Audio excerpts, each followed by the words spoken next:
मल्ला भगत की जो शिव भक्ति है, उसकी शिव भक्ति बड़ी दृढ़ है। बस एक गलती उसके जीवन में रही है। मल्ला भगत के जीवन में एक गलती रही है, एक गलती, कि वो डाका डालता था, कोई उसके मार्ग से अगर कोई निकल कर गया तो वो उन वस्तुओं को उनसे छुड़ा लेता था। मल्ला भगत उसके सामने से अगर कोई निकल कर गया तो उसने उस वस्तु को छुड़ा लिया, उसने उस वस्तु पे डाका डाल लिया। अब मैसूर से 16 किलोमीटर दूर मल्ला भगत रहता है। उसका नाम भगत नहीं है, बस वो मल्ला एक डाकू है और एक डाका डालने वाला। बहुत ध्यान से सुनना, महामृत्युंजय शिव महापुराण की कथा है। यह आपके जीवन की सार्थकता को सिद्ध करेगा, अपने जीवन की एक आनंदता प्रदान करेगा। मल्ला एक डाकू है, मल्ला एक केवल लूटने वाला। उसके मार्ग से जो निकल कर जा रहा है वो उसको लूट रहा है, जो निकल कर जा रहा है।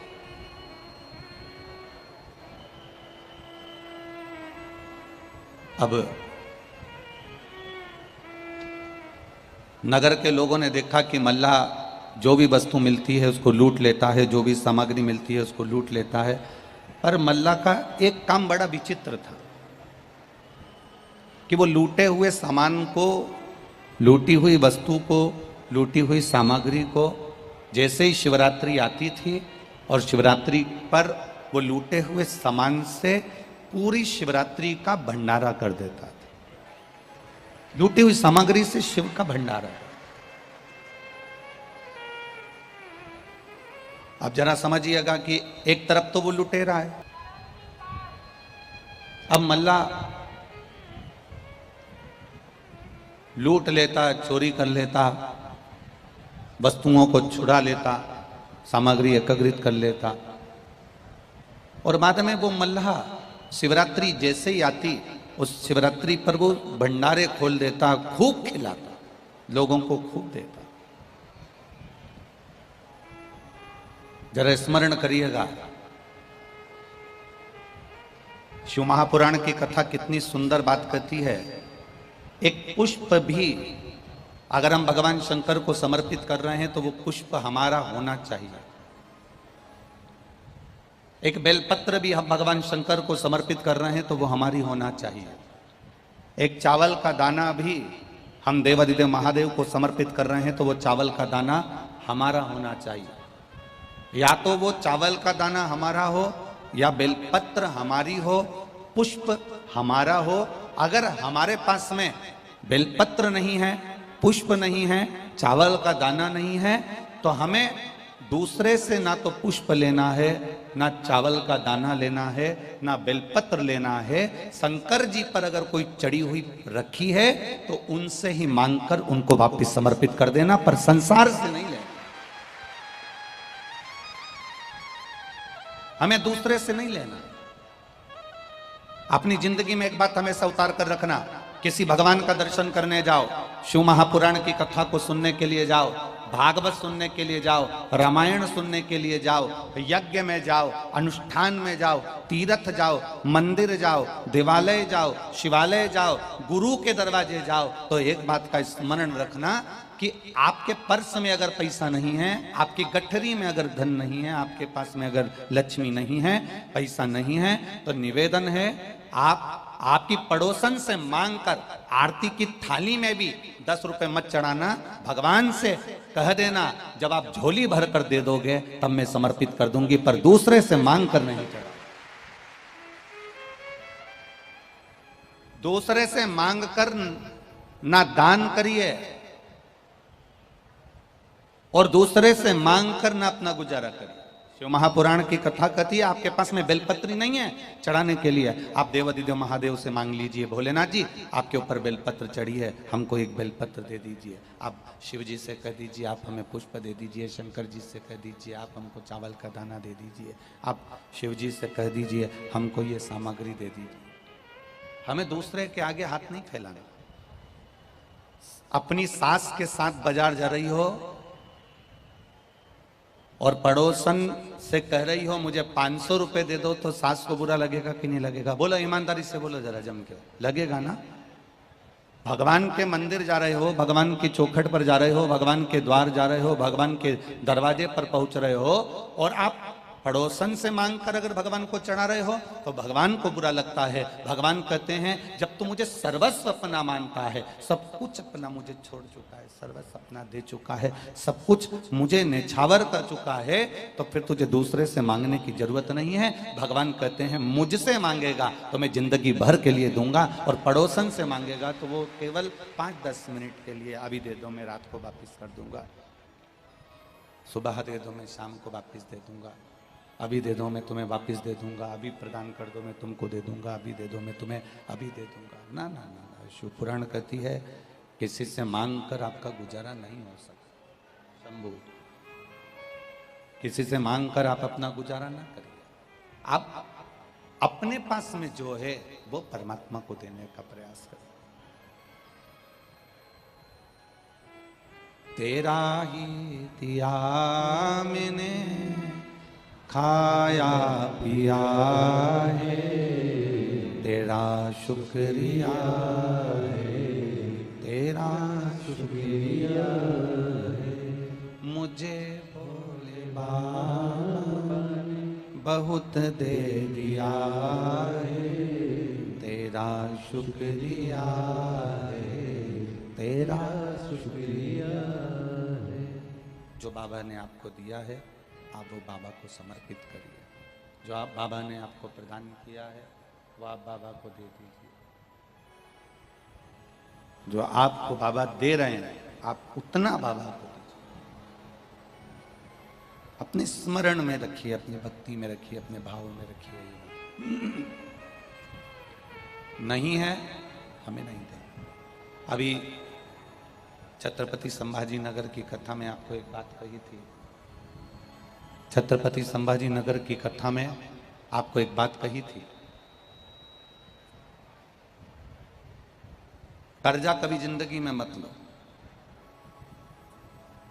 छत्रपति संभाजी नगर में एक बात कही आपको, कर्जा कभी जिंदगी में मत लो। भगवान से प्रार्थना करना कि मैं तेरे मंदिर में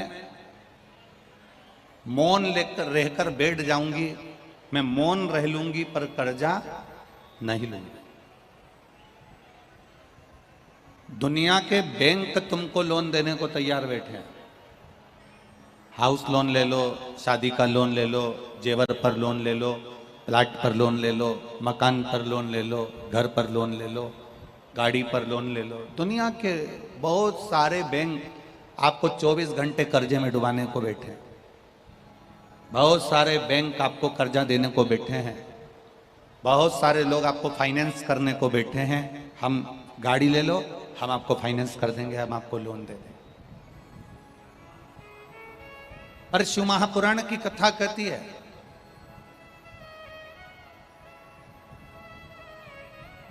बैंक से लोन लोगे चुकाना पड़ेगा, किसी से कर्जा लोगे चुकाना पड़ेगा। और शिव महापुराण की कथा कहती है दुनिया से मांगने से अच्छा है मेरे भोलेनाथ से अगर कुछ मांग लोगे तो चुकाना नहीं पड़ेगा, केवल भजन करना पड़ेगा।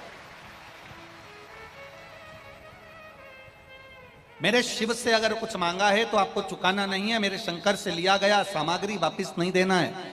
मेरे भोलेनाथ से अगर कुछ लिया है तो केवल भजन ही आपको देना है, केवल भजन। शिव महापुराण कथा।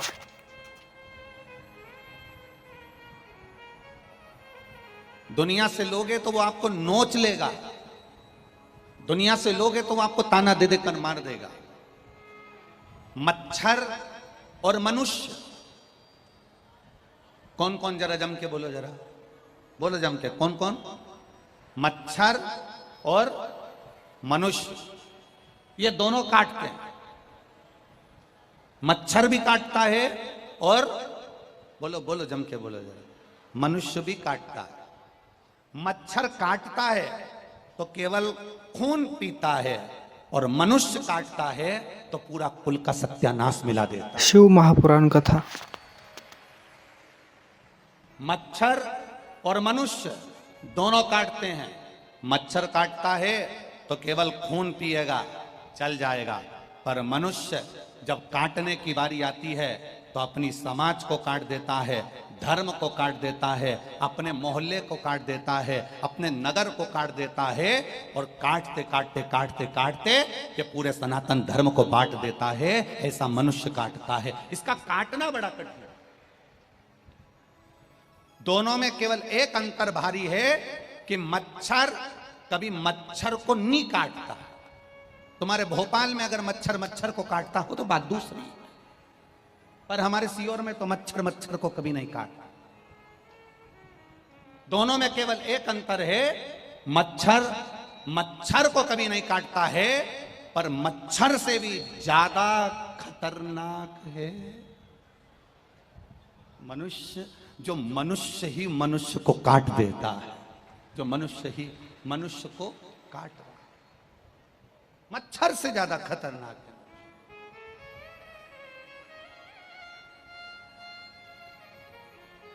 ब्राह्मण ब्राह्मण को काटने का प्रयास करता है, छत्री छत्री को काटने का प्रयास करता है, वैश्य वैश्य को काटने का प्रयास करता है, शूद्र शूद्र को काटने का प्रयास करता है।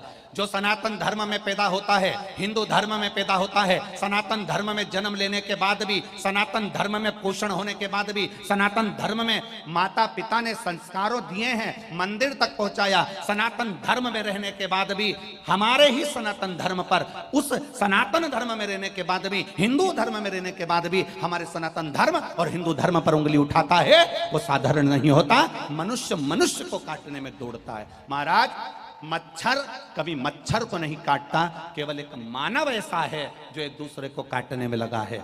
हम ये हैं, हम वो हैं, हमारे मनुष्य ने ही इस पूरे सनातन धर्म को काटने का प्रयास कर दिया। कहीं कोई कहता है हम ब्राह्मण, कोई कहता है हम क्षत्रिय, कोई कहता है हम वैश्य, कोई कहता है हम शूद्र। इन्होंने अपने सनातन धर्म को विभाजित करने का प्रयास किया है। और शिव महापुराण की कथा कहती है, मेरे देव अधिदेव महादेव की कथा कहती है, लोगों ने भगवान को भी बांट लिया। कोई कहता है तिरुपति के बालाजी हमारे हैं, कोई कहता है नाथ द्वारा के ठाकुर जी हमारे हैं, कोई कहता है बद्रीनाथ हमारे हैं, कोई कहता है द्वारका नाथ हमारे हैं। पर सारे संसार का अगर एक शंकर की कथा केवल वर्णन करती है कि एक साधारण शमशान में रहने वाला भी सांसारिक जीव अगर किसी का भजन करता है तो शिव का करता है, और अगर कुबेर भी भगवान का भजन करता है तो शिव का करता है। मेरे राम ने भी भजन करा शंकर का, मेरे कृष्ण ने भी भजन करा शंकर का। एक साधारण से साधारण अगर कोई गण है, कोई असुर है, कोई राक्षस है, कोई देव है, कोई पूजनीय है, वो भी अगर भजन कर रहा है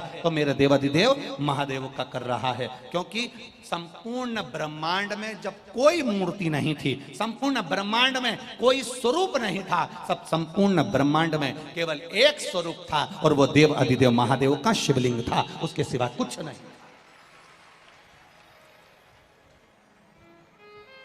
केवल एक शंकर भगवान का स्वरूप शिवलिंग। ये दूसरे दूसरे धर्म जितने निकल गए हैं, आज के जमाने में लोग कहते हैं हम ये धर्म के हैं, कोई कहता है हम ये धर्म के हैं, कोई कहता है हम वो धर्म के हैं। शिव महापुराण की कथा कहती है, सारे शास्त्र, सारे पुराण, सारे वेद और सब उपनिषद निकाल कर देख लीजिए, केवल एक इस ब्रह्मांड में कोई दूसरा नहीं था, केवल एक था, वो था देव अधिदेव महादेव, शंकर भगवान का शिवलिंग। और फिर कहता हूं, पूरे ब्रह्मांड की पृथ्वी को, पूरे भारत की ही नहीं पूरे विश्व की पृथ्वी को खोद कर देख लेना, उसमें से अगर निकलेगा तो कंकर और शंकर ही निकलेगा, इसके सिवा कुछ नहीं निकलेगा। अगर इस ब्रह्मांड की भूमि पर कुछ निकलेगा तो केवल कंकर और शंकर निकलेगा। हमारे सनातन धर्म को हमें जोड़ने का प्रयास करना, हमारे सनातन धर्म को हमें वापस एकजुट करने का प्रयास करना, एकजुट करना है हमें। हमारे सनातन धर्म को जोड़ने का प्रयास करना है। महाराज, मच्छर और दूसरा नंबर पर कौन है? बोलो, जम के बोलो जरा। मनुष्य।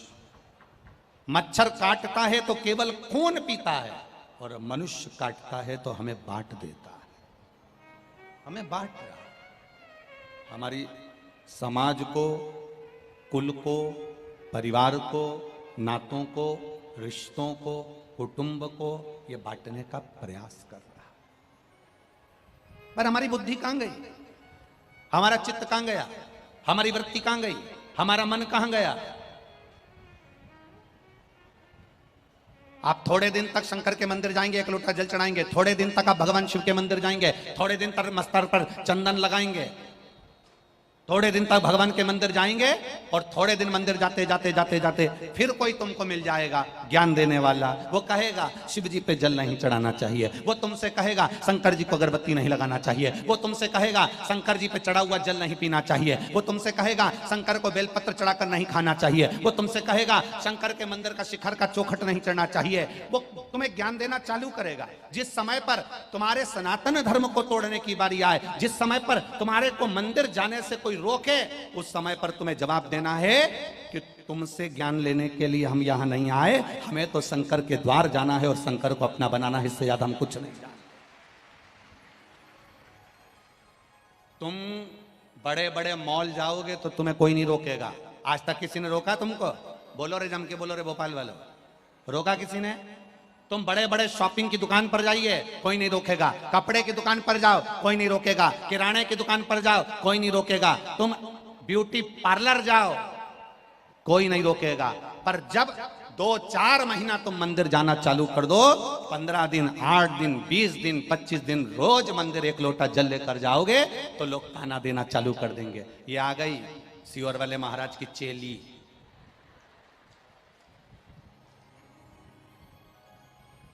अरे महाराजों का तो काम है, वो तो टीवी पर बैठ बैठ के कहते रहते हैं और अपनी तिजोरी भरते रहते हैं। ताना देने वाले तुमको ताना देंगे, अपशब्द कहने वाले अपशब्द कहेंगे, गाली देने वाले तुमको गाली देंगे। तुम जब जब बुरा करने के लिए जाओगे, दुनिया में कोई ऐसा नहीं कि तुमको रोक देगा, पर जब जब तुम अच्छा करने के लिए जाओगे, तब तब तुम्हें रोकने का प्रयास करा जाएगा कि ये कैसे भी मंदिर जाना छोड़ दे, ये कैसे भी भजन करना छोड़ दे, ये कैसे भी मंत्र जाप करना छोड़ दे। जो तुम्हें जब जब कोई रोकने का प्रयास करे और जब जब कोई शंकर के मंदिर से तुम्हें रोके, उस समय पर तुम्हें और आनंद के साथ खजूर वाली चोटी कर कर, जूड़ा बांध कर, चकाचक हाथ में पानी का लोटा लेकर श्री शिवाय नमस्तुभ्यम कहते कहते मंदिर तक जाना। आग लगे बस्ती में, इतने धीरे बोलोगे तो भोपाल वाले ही नहीं सुन पाएंगे। जी हो। आग लगे बस्ती में, क्या किसको रोइए, बोल बम का नारा है, सारी समस्या का हल। बस शिव की भक्ति में लगो और शंकर की आराधना में लगो। जब जब तुम शिव की ओर आगे बढ़ोगे, शंकर की ओर अग्रणी बढ़ोगे, तब तब महादेव तुम्हें संभालने के लिए तत्पर खड़ा हुआ है। मेरा शिव तुम्हें संभालने के लिए तत्पर खड़ा हुआ है। बस इतना याद रखना कि दुनिया के लोग तुम्हें विचलित करेंगे, पर हमें विचलित नहीं होना। दुनिया के लोग तुम्हें रोकने का प्रयास करेंगे, पर हमें रुकना नहीं है। दुनिया के लोग तुम्हें नीचे दबाने का प्रयास करेंगे, पर हमें दबना नहीं, ना दबना। ऐसा कोई मकान नहीं जिसमें खिड़की नहीं होगी, और ऐसा कोई मनुष्य नहीं जिसमें अच्छाई नहीं होगी। हम क्यों दुनिया के लोगों में बुरा देखें? हम क्यों दुनिया के लोगों में बुराई छाटें? हमारे बीच में सांसद महोदय आदरणीय प्रज्ञा जी ठाकुर जी विराजमान है। एक बार जोरदार ताली बजाकर उनका स्वागत। हम क्यों किसी के कहने पर रुके? अपनी अविरल भक्ति को हम धारण करें, और जब हमारी अविरल भक्ति अपने आप जागृत हो जाए, जब हमारा शिव तत्व हमारे भीतर जागृत हो जाए, तब समझ लेना कि हमने अच्छा ही ढूंढना प्रारंभ कर लिया, हमने कुछ अच्छा देखना प्रारंभ कर लिया, हमने कुछ अच्छा ढूंढना प्रारंभ कर लिया। और अच्छा ढूंढो, अच्छा मिलेगा। आप जितना अच्छा ढूंढने का प्रयास करोगे आपको उतना अच्छा प्राप्त होने लगेगा। आप अच्छा ढूंढो, आपको अच्छा मिलेगा।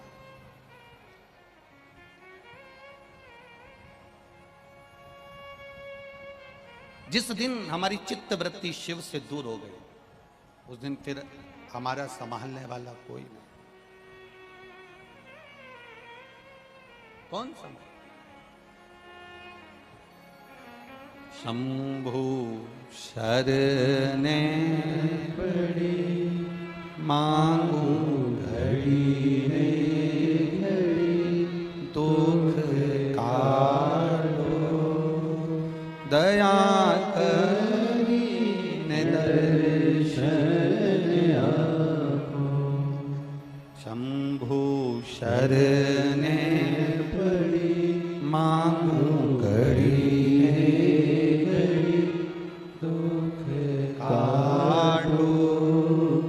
दया करीने दर्शन आपो। शिव कथा कहती है, मल्ला धन को लूट लेता है, संपदा को लूट लेता है।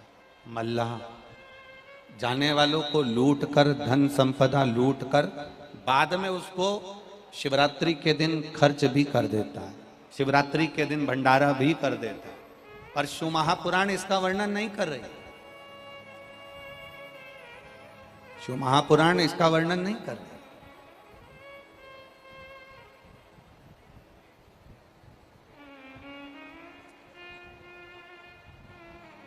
शंकर की कथा ये नहीं कर रही, शिव महापुराण ये वर्णन नहीं कर रही। मल्लाह, एक मल्लाह जिसका नाम मल्लाह था, वो लाया, धन छुड़ाया, इकट्ठा करा, शिवरात्रि पर भंडारा। ये शिव पुराण, शिव पुराण तो यहां तक कहती है कि आपके पास में एक बेलपत्र है तो वो अपनी होना चाहिए। यहां तक शिव महापुराण वर्णन कर रही है। बहुत ध्यान देना, पशुपति व्रत करने के लिए आप शंकर जी के मंदिर में जाओ, पशुपति व्रत धारण करने के लिए आप शिव मंदिर में पहुंचो। पशुपति व्रत करने के लिए आप जब शंकर जी के मंदिर में जाओ तो यहां तक शिव महापुराण की कथा कहती है कि आपकी थाली में माचिस भी भूल कर मत जाना कि दूसरे की पड़ी हुई माचिस से हमें दिया जलाना पड़ रहा हो। अपनी खुद की माचिस, अपना खुद का स्वरूप भाव। आपकी थाली में अगर बेलपत्र नहीं है कोई बात नहीं, शिव जी से लेकर रख लो।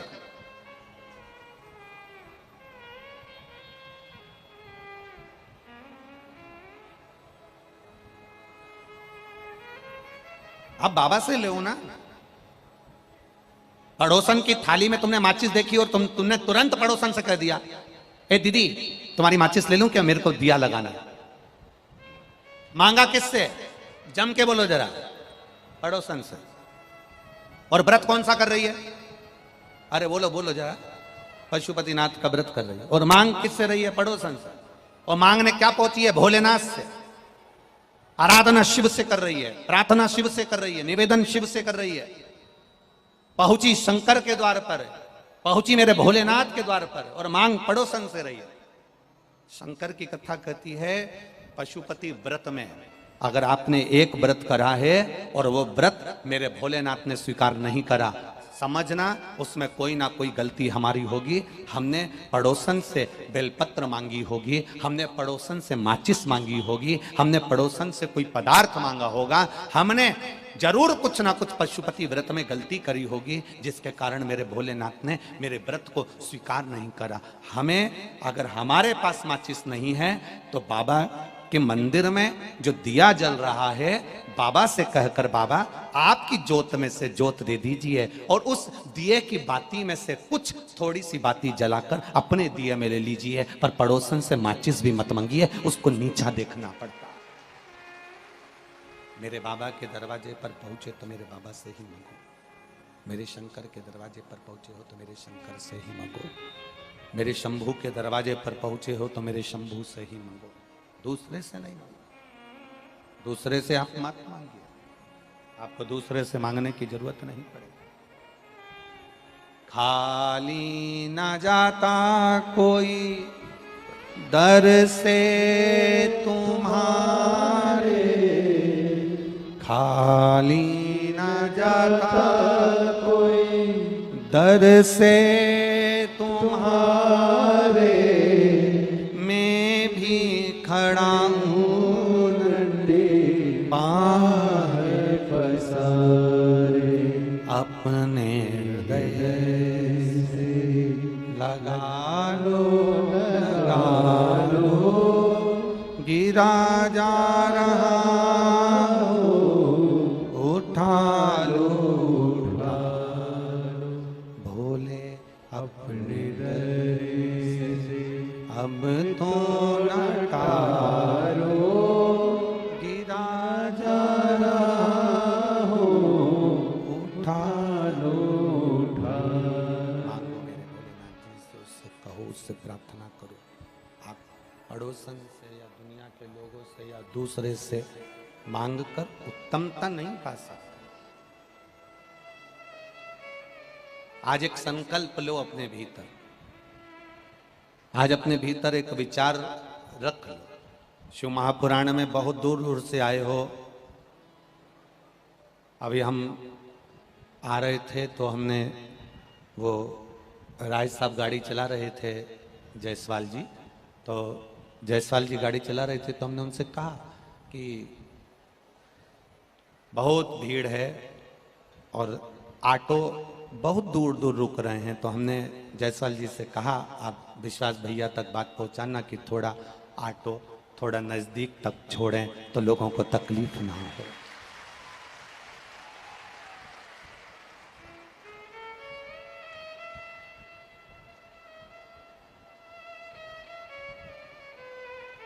तो हमने जायसवाल जी जब गाड़ी लेकर आ रहे थे तो हमने उनसे कहा कि आप विश्वास भैया से कहना कि इधर से जहाँ से साइड से हम लोग आते हैं तो पुल के पार वहाँ ऑटो रोक दिया जाता है, पूरा पुल चढ़ना पड़ता है, फिर वहाँ से यहाँ तक आना पड़ता है, बहुत लंबा है, बहुत लंबा। प्रयास करना कि हम जानते हैं कि भीड़ बहुत है, बहुत बहुत अपार जनसंख्या में आप लोग यहाँ पहुँचे हैं। कल लगभग 5 लाख से ज़्यादा भक्त शिव महापुराण की कथा में थे और जिससे टेढ़ा हो गए, टेढ़ा। हम जानते हैं कि आप बहुत संख्या में आए हो, जितने टेंट लगाए गए वो सब आपके भाव के आगे, आपके विश्वास के आगे सब फीके हैं। और धन्यवाद है विश्वास सारंग जी को, जिन्होंने आज टेंट तो बढ़ाया ही, पर जहाँ जहाँ धूप थी वहाँ के भक्तों को कुछ छाते भी बढ़वा दिए, जिससे आप पकड़ कर आराम से कथा बैठ कर सुन सके। बहुत बहुत साधुवाद है आपको, बहुत बहुत साधुवाद, बहुत बहुत धन्यवाद है आपको। आप अपनी शिव के पास जा रहे हो, भगवान शंकर के पास जा रहे हो, घड़ी के पास जा रहे हो, शिव तत्व को जानने का प्रयास करो। आप बाबा से अपने मन की बात करते थे, विश्वास के साथ। मल्ला जो कि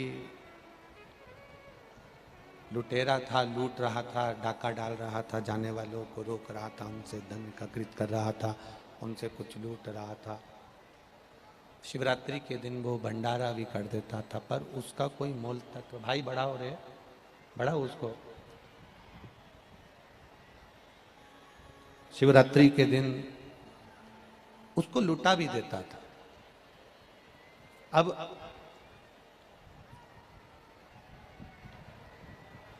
पीछे की आवाज बढ़ाओ, आवाज उधर के पब्लिक के लिए। मल्ला लुटा देता, पर शिव पुराण एक बात कहती है कि अपना अपने को देना, अपना अपने को प्रदान करते चलना। एक पति पत्नी का जो भाव होता है ना, पति अगर 500 रुपए जेब में से निकाल कर दान कर रहा होता है तो पत्नी तुरंत सिर पे पल्लू लेकर पति को टच कर लेती है। अब उससे पूछा जाए कि तुमने पति को टच करा, पति 500 रुपए का दान दे रहा था, तुमने टच करा तो इससे क्या होगा? गुरुजी दोनों को मिल जाएगा। तो हमारा निवेदन है, जब शादी में पति पत्नी दोनों जाए और पति एक प्लेट उठाए और पत्नी पति को केवल टच करती हुई चली जाए, केवल टच करती हुई चली जाए, पति रसगुल्ला खाए और पत्नी टच कर, फिर कल वाली कथा को स्मरण करिए, वापिस कल वाली कथा का स्मरण करिए, वापिस करिएगा।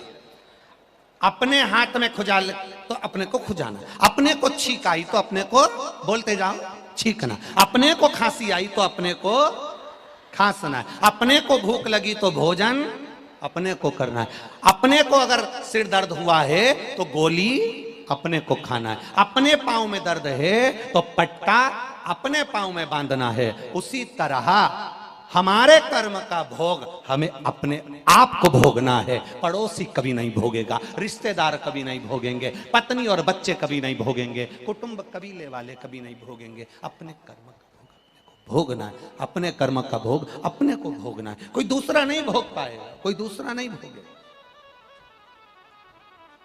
स्वयं को करना पड़ेगा। और जब हम स्वयं करेंगे तो उसका